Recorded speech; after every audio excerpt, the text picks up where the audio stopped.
Hello friends, मेरा नाम है डॉक्टर आशीष कुमार मित्तल। मैं एक senior consultant psychiatrist and de addiction specialist हूँ और मैं गुड़गांव में प्रैक्टिस करता हूँ। दोस्तों, जो हमने काफ़ी सारे वीडियो बना रखे हैं डी एडिक्शन से रिलेटेड, उसमें कमेंट्स में लोग काफ़ी एक कॉमन क्वेश्चन पूछते हैं, specially related to opioid addiction.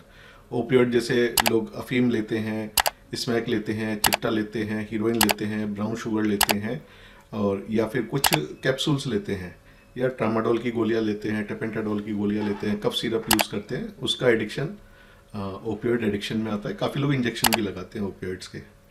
तो काफ़ी लोग क्वेश्चन पूछते हैं कि सर, क्या इसको कोल्ड टर्की क्विट किया जा सकता है क्या? कोल्ड टर्की क्विट करने का मतलब है कि आप सब्सटेंस ले रहे हो और एकदम से उसका यूज़ बंद कर देते हो, और जो आपको तकलीफ होगी, जो उसके विड्रॉल होंगे, वो आप सहन करेंगे, और इस तरह से आप सब्सटेंस छोड़ते हो। तो दोस्तों, ये क्वेश्चन बहुत कॉमन है, और ओपीडी में भी लोग ये क्वेश्चन पूछते हैं कि इसे कोल्ड टर्की छोड़ देते हैं। लेकिन जो ओपियोइड के विड्रॉल होते हैं वो काफ़ी सीवियर होते हैं। जैसे कि उसमें बहुत तेज बॉडी एक होता है, बैक पेन होता है, हाथ पैरों में दर्द होता है, सिर में दर्द होता है, लोगों को काफ़ी घबराहट, बेचैनी होती है, और हर जगह से फ्लूइड के सीक्रेशन बढ़ जाते हैं, जैसे आंखों से आंसू आना, नाक से पानी आना, मुंह से सलाइवेशन ज़्यादा आना, और डायरिया हो जाना। तो ऐसे पेशेंटों को ये दिक्कत होती है, नींद नहीं आती है उनको बिल्कुल। और विड्रॉल इतने सीवियर होते हैं कि पेशेंट को सहन करना काफ़ी मुश्किल होता है। इम्पॉसिबल तो नहीं कहेंगे, कुछ कुछ लोग सहन कर लेते हैं, लेकिन मोस्ट ऑफ द लोगों के लिए ये बहुत ही पेनफुल कंडीशन है। और जब फिर कोल्ड टर्की जब लोग छोड़ते हैं, तो और जब ऐसे विड्रॉल होते हैं पेशेंटों को, तो वो सोचते हैं कि चलो मैं ओपिएट तो यूज़ नहीं करूँगा, दूसरा नशा यूज़ कर लेता हूँ। तो उस दौरान वो अल्कोहल ओवरडोज में ले लेते हैं, या फिर कैनाबिस ले लेते हैं, या दूसरे नशे ओवरडोज में ले लेते हैं। तो जो वो ओपिएट छोड़ना चाह रहे थे, एक तो कोल्ड टर्की से हालांकि उन्होंने छोड़ दिया, लेकिन विड्रॉल हो जाते हैं तो फिर इसको रीस्टार्ट कर देते हैं। लेकिन विड्रॉल से बचने के लिए वो साथ में दूसरे सब्सटेंस हैवी डोज में ले लेते हैं।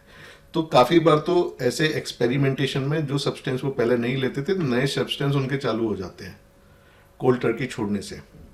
और काफ़ी बार मैक्सिमम केसेस में लोग कोल्ड टर्की वो पूरा नहीं कर पाते और सब्सटेंस यूज़ चालू कर देते हैं, ओपिएट दोबारा 2-3 दिन में चालू कर देते हैं। तो अकॉर्डिंग टू मी, जैसे मैंने पेशेंटों को देखा है, जैसे मैंने एक्सपीरियंस किया है, कोल्ड टर्की छोड़ना is not a good option. तो ऑप्शन सही क्या है? एक प्रॉपर डिटॉक्सिफिकेशन होना पेशेंट का, ये सही ऑप्शन है। अब डिटॉक्सिफिकेशन आप कहाँ से करा सकते हैं? डिटॉक्सिफिकेशन आप नियर बाई जो government approved de addiction centre है वहाँ से करा सकते हैं, या आपके पास में कोई गवर्नमेंट मेडिकल कॉलेज है, कोई गवर्नमेंट की फैसिलिटी है, वहाँ से करा सकते हैं, या कोई प्राइवेट रिहैब है या हॉस्पिटल है, साइकेट्रिक हॉस्पिटल, अगर वहाँ ये फैसिलिटी अवेलेबल है तो वहाँ कॉन्टैक्ट कर सकते हैं। जैसे कि हम अथीना गुड़गांव में अथीना बिहेवियरल हेल्थ में डिटॉक्सिफिकेशन करते हैं, और इट इज़ क्वाइट सक्सेसफुल, और पेशेंट बिना पेन के या मिनिमम पेन के अपना ओपियोइड क्विट कर देते हैं डिटॉक्सिफिकेशन के दौरान। अच्छा, दूसरा सवाल आता है डिटॉक्सिफिकेशन में करते क्या है? इसमें पेशेंट को विड्रॉल रोकने के लिए कुछ दवाइयाँ दी जाती हैं, जो कि पेशेंट का पेन कम करती हैं, उनकी स्लीप बेटर करती हैं, एंजाइटी कम करती हैं।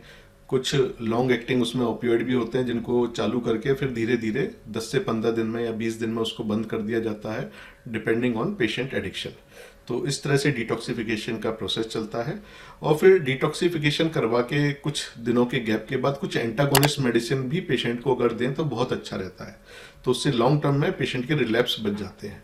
तो जो एंटागोनिस्ट मेडिसिन होती हैं वो पेशेंट के आपके क्रेविंग कम करती हैं सब्सटेंस यूज़ की। और पेशेंट अगर गलती से यूज़ कर भी ले, जो कि मैक्सिमम केसेस में लोग ये गलती करते हैं, वो सब्सटेंस या ओपियोइड कंपाउंड का रीयूज़ करते हैं, तो अगर एंटागोनिस्ट वो ले रहे होते हैं तो उनको नशा नहीं होता ओपियोइड लेने पर भी। तो इस तरह से वो रिलैप्स को बचाता है। तो होप दोस्तों आपको समझ में आया होगा कि कैसे कोल्ड टर्की करते हैं, और कैसे ये पेशेंट के लिए यूज़फुल नहीं रहता, या बहुत रेयरली किसी किसी के लिए यूज़फुल रह भी सकता है, लेकिन उसमें काफ़ी रिलैप्स के चांसेस होते हैं, या फिर दूसरे सब्सटेंस के ओवरडोज का खतरा होता है। आप क्या सोचते हैं? अगर आप किसी ओपिएट पेशेंट को जानते हैं, आपका कुछ एक्सपीरियंस है इससे रिलेटेड, तो आप क्या सोचते हैं नीचे कमेंट में लिखिए।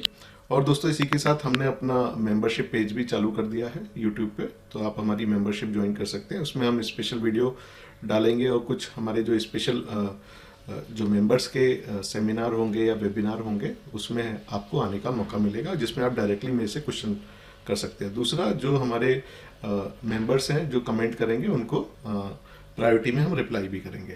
तो आप हमारा मेंबरशिप ज्वाइन करिए चैनल का, और आपकी कोई क्वेरी, इसके अलावा भी कोई क्वेरी है तो आप कमेंट में लिखिए, मैं उसका रिप्लाई करूंगा। वीडियो अच्छा लगा तो इसको लाइक करिए, चैनल को सब्सक्राइब करिए अगर अभी तक नहीं किया है। धन्यवाद, नमस्कार।